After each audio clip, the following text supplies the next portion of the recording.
Good morning students, all of you. आज हम अपना नया चैप्टर स्टार्ट कर रहे हैं जिसका नाम है उपनिवेशवाद और देहात, सरकारी अभिलेखों का अध्ययन। ये हमारा जो तीसरा भाग है लेसन का, जितने भी जो लेसन लिस्ट है, जो अध्यायों की सूची है, उसका तीसरा भाग है, वो स्टार्ट कर रहे हैं। तो इसमें हम जानेंगे उपनिवेशवाद क्या होता है और ये कहाँ से हमारे देश में आया था, ये सारा कुछ पढ़ेंगे। इससे पहले एक बार हम थोड़ा यहाँ लिस्ट देख लेते हैं। जो भाग फर्स्ट के ये जो 4 लेसन ये हमारे समाप्त हो चुके हैं और भाग 2 जो है इसके फिर आगे के जो 5 लेसन इसमें लेसन नंबर 5 और लेसन नंबर 8 नहीं आएगा। इसके अलावा जो 9th लेसन था मुगल शासक दरबार और वृत्तांत, वो हमने कंप्लीट पढ़ लिया है। इसके क्वेश्चन आंसर आपको भेज दिए अपने फेयर नोटबुक में, आपको उन सबको करना है। ये जो लेसन इसमें से 2 भाग नहीं आएंगे अपने यूनिट 3 और यूनिट 4, वो मैं आपको बता दूंगा आगे लेसन में कि कौन सा ऐसा हमें छोड़ना है इसका, जो हमारे एग्जाम में नहीं आएगा। अब आता है उपनिवेशवाद। उपनिवेशवाद क्या होता है, सबसे पहले हम ये जानेंगे।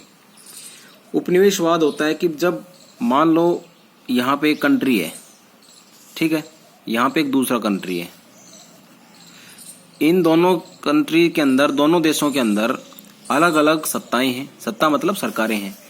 ये जो देश है ये बहुत समृद्ध है, शक्तिशाली है, पावरफुल है और एक स्वतंत्र देश है।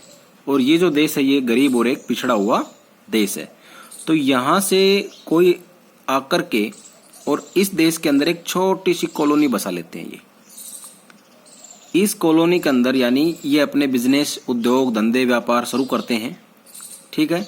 और यहाँ से फिर ये इस देश को, इसी का कानून चलता है, इसी के नियम लागू होते हैं। यानी इस देश का इस छोटी सी कॉलोनी पर कोई अधिकार नहीं है। और फिर ये जो कॉलोनी है, ये आप दोनों देश एग्जाम्पल के तौर पे लो, ये ब्रिटेन है और ये भारत है। भारत के अंदर जब ब्रिटिश आए थे, हमारे देश के अंदर जब ब्रिटिश आए थे, तो उन्होंने क्या था, एक छोटी सी कॉलोनी बसाई थी यहाँ पे। और उस कॉलोनी के अंदर इन्होंने निवेश किए थे, अपना व्यापार लगाया था, अपना कुछ उद्योग शुरू किए थे। और यहाँ के जो नियम और जो रूल रेगुलेशन थे वो सारे कुछ इंग्लैंड से चले आ रहे थे।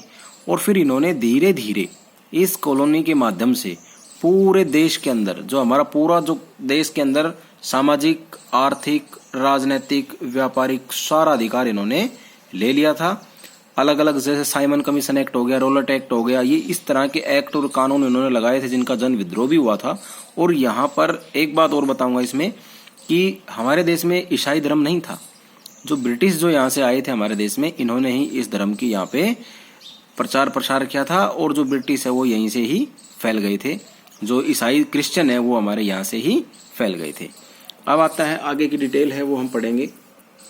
ये तो हो गया उपनिवेशवाद, यानी कोई दूसरा जो शक्तिशाली देश है वो किसी दूसरे गरीब देश के ऊपर आकर के और अपना थोड़ा सा एक क्षेत्र के अंदर अधिकार कर ले, कॉलोनी सी कर ले और उसके बाद वो उस पर अधिकार जमाए। तो ये था। अब इसमें आता है, इस लेसन का परिचय पढ़ेंगे। सबसे पहले हम 15वीं शताब्दी के अंत में वास्को डी गामा समुद्री मार्ग से भारत आया।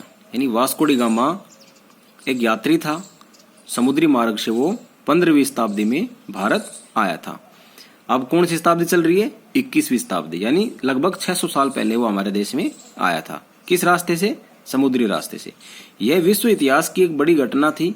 यूरोप और भारत नए समुद्री मार्ग से जुड़ गए। यानी जब वास्को डी गामा भारत में आया था तो वो यूरोप का था, तो यूरोप और जो भारत है वो एक नया समुद्री मार्ग, एक रास्ता उन्होंने खोज लिया था कि भाई ये भी एक रास्ता है और यहाँ पे एक देश है भारत। तो हमारे भारत की खोज इन्होंने की थी। इस मार्ग से यूरोप के देशों की व्यापारिक कंपनियां भारत और पूर्वी देशों में व्यापार के लिए आई।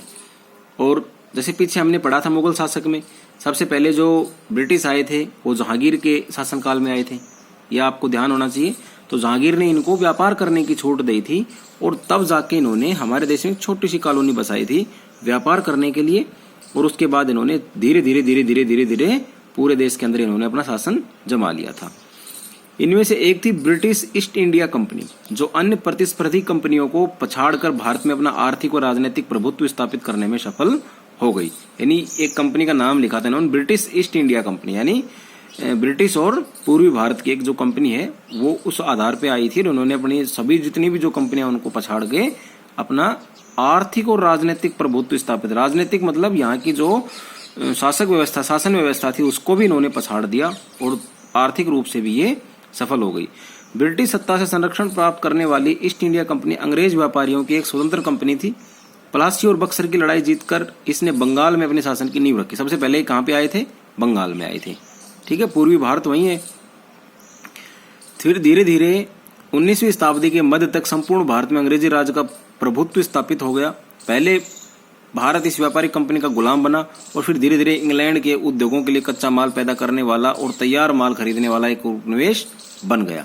यानी जो इंग्लैंड की जो कंपनियां हमारे देश में आई थी, उन्होंने क्या किया कि पहले तो धीरे धीरे यहाँ के जो राजा थे उनको, क्योंकि उनके पास भी बंदूक थी, तोप थी, उनके पास आधुनिक हथियार थे। हमारे यहाँ तलवारें भाले इस तरह की चीजें थी। तो तलवारें भाले तो जब चलते हैं जब आदमी बिल्कुल आमने सामने हो, लेकिन जो बंदूक है वो तो आधा किलोमीटर दूर से भी चला के मार देंगे। इतनी दूर कोई शासक नहीं था, कोई भाला फेंक सके या कुछ और कर सके या तोप वगैरह। तो इन्होंने क्या किया कि जितने भी जो राजाएं थे या तो उनको गुलाम बना लिया या उनको अपने अधीन मिला लिया। तो वो राजा इनकी गुलामी करने लग गए, मुख्य पदों पर बैठ गए। तो इस तरह से इन्होंने क्या किया, अंग्रेजी राज्य स्थापित कर दिया। इसके बाद इन्होंने क्या किया, जो इनकी व्यापारिक कंपनियां थी, ये हमारी जो जितने भी पहाड़ थे, जितने भी जो कीमती चीजें थी, जो खनिज पदार्थ थे, वो उन्होंने दोहन शुरू कर दिया, उनको निकालना शुरू कर दिया। यानी हमारे देश में से कच्चा माल निकाल रहे हैं और हमको ही वो माल तैयार कर करके महंगे दाम पर बेच रहे हैं। यानी हम तो इनके खरीदार बन गए। अब इससे क्या हुआ, भारत की परंपरागत अर्थव्यवस्था को छिन्न भिन्न करके उसे इस तरह से रूपांतरित किया कि उसे इंग्लैंड को निरंतर आर्थिक लाभ मिल सके। यानी हमारी जो परंपरागत अर्थव्यवस्था थी, जो कृषि थी, है ना, उससे पैदावार होती थी, इन्होंने टैक्स लगाने शुरू कर दिए, किसानों पर भी अलग अलग प्रकार के टैक्स लगा करके हमारे से यहाँ से इन्होंने धन लूटना शुरू कर दिया। यहाँ का सोना चांदी हीरे, जो बहुत महत्वपूर्ण जो चीजें थी, उनको वो खरीद के नहीं, उनको लूट करके वो यहाँ से जहाजों के द्वारा ले गए। और भारत जो एक सोने की चिड़िया कहलाता था, उसको इन्होंने गरीब देश बनाने का काम किया। अब इसके बाद इन्होंने क्या किया कि हमारे देश में से मान लो कोई चीज निकाल रहे हैं ये, ठीक है, और कच्चा माल, और उसको अच्छे से तैयार करके उसको महंगे दाम में हमारे को ही ये बेच रहे हैं। इस तरह से इन्होंने ऐसी नियम और ऐसी कानून बनाए ताकि इनके देश को, किस देश को, इंग्लैंड को लाभ मिल सके, फायदा हो सके। वस्तुतः ब्रिटिश औपनिवेशिक व्यवस्था एक ऐसी व्यवस्था थी जो इंग्लैंड की अर्थव्यवस्था को समृद्ध करती और भारत को दरिद्र। यानी उन्होंने जो एक औपनिवेशिक व्यवस्था बनाई थी ब्रिटिश ने, जो इंग्लैंड के जो वहाँ जो राजनीतिक जो शासक थे, उन्होंने ऐसा कर दिया कि वो इंग्लैंड की तो अर्थव्यवस्था मजबूत हो जाएगी और भारत की दरिद्र। जैसे एग्जाम्पल के तौर के ऊपर अपने यहाँ बहुत सारी कंपनियां लगी हुई हैं। जैसे हमारे यहाँ पर देखोगे भिवाड़ी में, या फिर यहाँ नीमराणा में, या फिर जैसे गुड़गांव में, मानेसर में, है ना, तो यहाँ पे काफी सारी विदेशी कंपनियां हैं। अगर भारत सरकार से कुछ वो ऐसे नियम बना लें या ऐसा एक हस्ताक्षर करवा लें कि भाई हम चलाएंगे हमारा नियम, आपका कोई रूल रेगुलेशन यहाँ पे नहीं चलेगा, और वो फिर क्या करें, यहाँ आकर के ताकतवर बन जाएं, अपनी जो कंपनियां हैं उनमें सिर्फ जापानी लोगों को या चीनी लोगों को या कोरियन लोगों को, जो विदेशी कंपनियां, वो अपने ही लोगों को यहाँ रोजगार दे, और हमारा जो कच्चा माल है यहाँ से लें सस्ते दाम में और महंगे दाम के में हमको यहाँ पे बेच दें। तो अब तो क्या है कि टेक्नोलॉजी का जमाना आ गया, आधुनिक जमाना आ गया, लगभग सभी देशों के अंदर एक जैसी व्यवस्थाएं हैं। बहुत सारे देश अभी भी पिछड़े हुए हैं, लेकिन पहले क्या था कि हमारा देश गरीब था।